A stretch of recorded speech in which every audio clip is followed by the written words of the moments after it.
Hi guys, and welcome back to Niallpoints with Tomas and Niall. We are back with another Eurovision 2025 reaction video. Today, we are reacting to one of my favourite performances of Eurovision 2025. Tomas is a big fan as well. It is Armenia, PARG with Survivor. Before we get into the performance, do remember to subscribe to the channel, like this video, ring the notification bell, and go to niallpoints.com.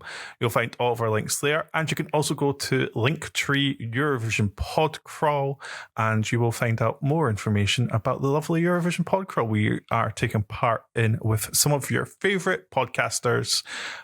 Very excited for that. Oh, yeah. I can't wait for it. It's going to be great, and we're looking at one of your favourite ever contests. One of my favorite ever contests, and it also was the birth year of one of my all-time favorite Eurovision songs. So people who've been following me for a while will know which one that is. So that's a little spoiler. Very excited about that. Despite the fact it might be a little spoiler, but we have already told you guys what we're doing. Yeah, if you follow us on Blue Sky, then yeah. I don't even know if we were meant to tell people what we were doing, but we did. You know what? When I saw it, I was like, was he meant to spoil it, or was it a secret? I don't know. I got excited. Then Mark and Danny also already said which year they're doing. True. So, and if it's okay for Mark and Danny, it's okay for us. Yes, 100%. Anyway, let's stop dilly-dallying. Let's get into Survivor. Let's go. As far as this intro thing goes, the Armenian flag colors are so cute on that stage. And it's quite a juxtaposition to the staging, actually.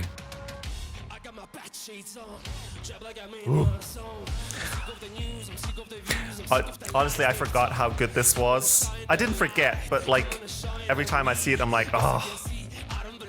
There's a power to it that just really, really sparks joy in me. Like, just the way that they've positioned the light fixtures is just so cool, so industrial. Well, we have to give props to Colleen and her husband. They were part of the people who staged this.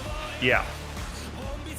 And it does have sort of like a similar rave vibe, visually, that is.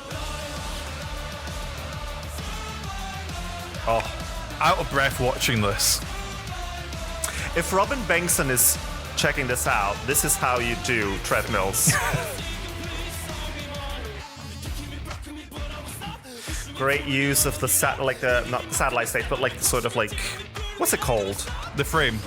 The frame, yeah.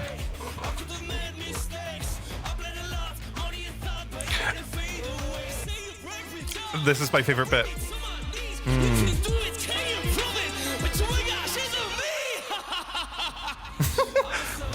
Remember Monday, that's how you do a fake laugh. Yeah.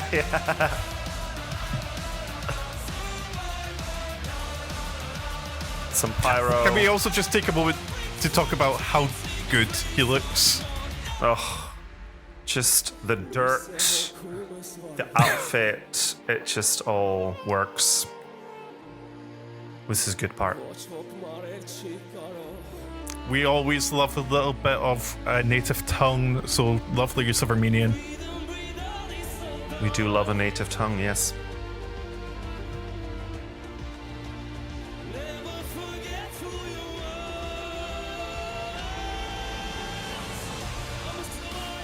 This is like the anthemic bit. I'm getting like chills. I don't know why. It is a fairly generic pop song, but oh.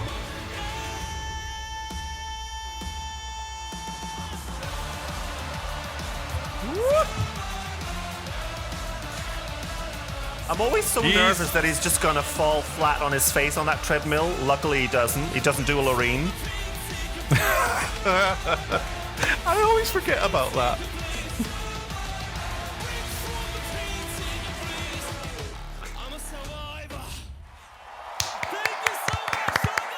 Yes.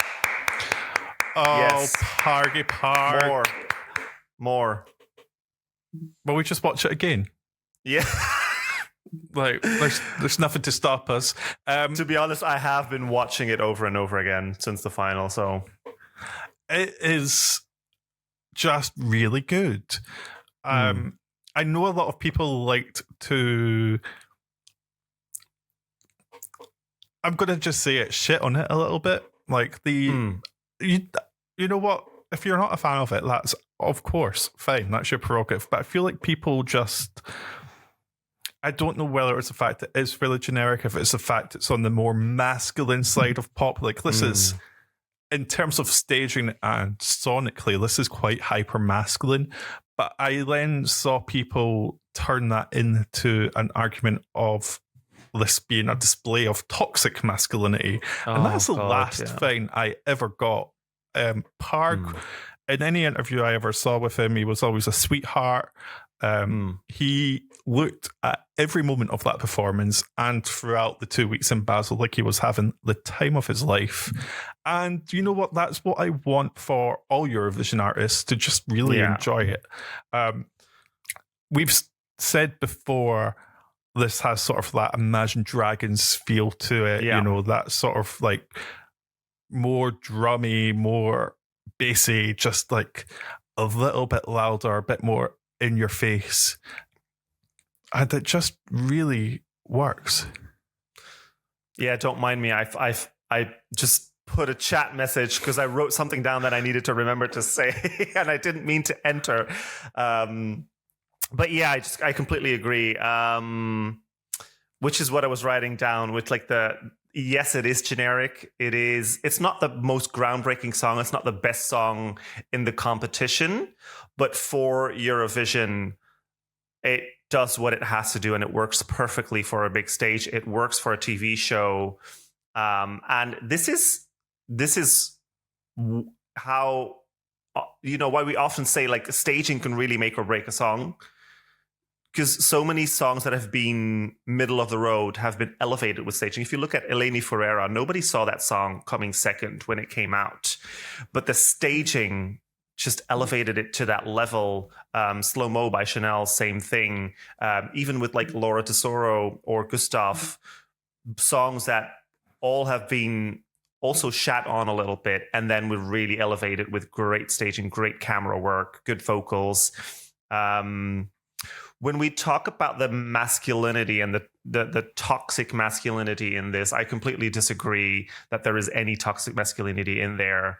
It's just, it feels like in today's world, every male artist has to sort of like be in touch with their femininity in order not to come across toxic in a way. And that's sort of like, I don't really get that. It's sort of like, as long as this is a good person with like a good nature and a good heart, I don't really see the issue. You don't see people judging female artists on the stage for being too feminine.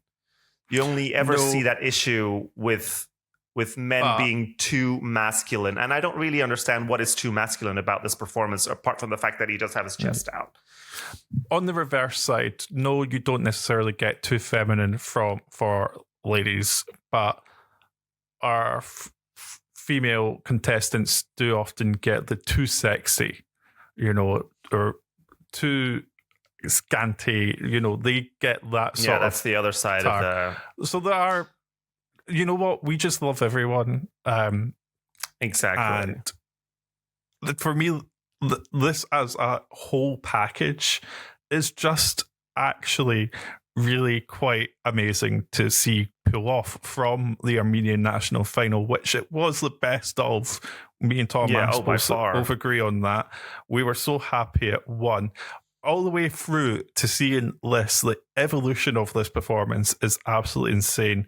But I do think there's something just really, if we look at the lyrics, okay, some of the lyrics, questionable. Bad shades on, you ain't got shades on me. All of that, not necessarily the most groundbreaking lyrics, but it's the message behind the lyrics as well. I could have lost my way. I could have made mistakes. I bled a lot more than you thought, but I didn't fade away. These lyrics are so... that part is really quite powerful and really relatable, especially for me with some of the stuff I've been through. I know for you, you've been through... everyone's been through tough stuff where they have felt like that. Yeah. And it feels quite empowering. And it's almost... I've said this as well about... Cal Alessandro, Lighter. That's really uplifting, I'll be my own lighter. It's about, rooting for yourself. I love this type of stuff. Yeah, it's generic, but it's generic because we all relate to it. I just think from the staging to the music to the lights to his vocal to his energy sells the crap out of this. Yeah. It's fantastic, 100%. And we were so happy when this qualified. I think let's insert a clip. Yeah. This was our reaction when Armenia qualified. Third country to make it is Armenia!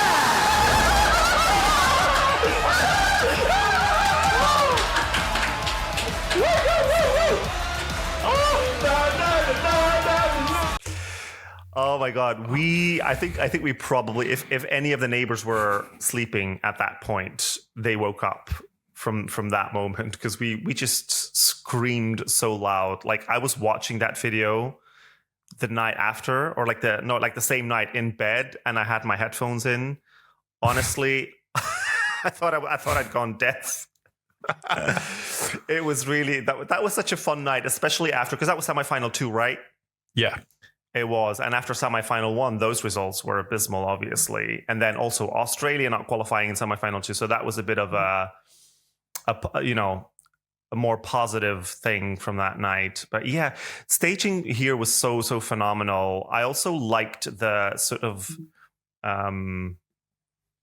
not really holograms that they did, but sort of like a fade of like when he moves, and there was still some sort of like a fade of his body, sort of like it's like an echo. Yeah, exactly. A visual and it reminded echo. me of Iveta Mukuchan, who also represented Armenia in, I think, 2016. Yes, with Love Wave. She had more of it was also sort of like an echo, but also a bit like a hologram, and that was also so stunning. She was robbed, by the way. She should have come top 5. She didn't. Great song.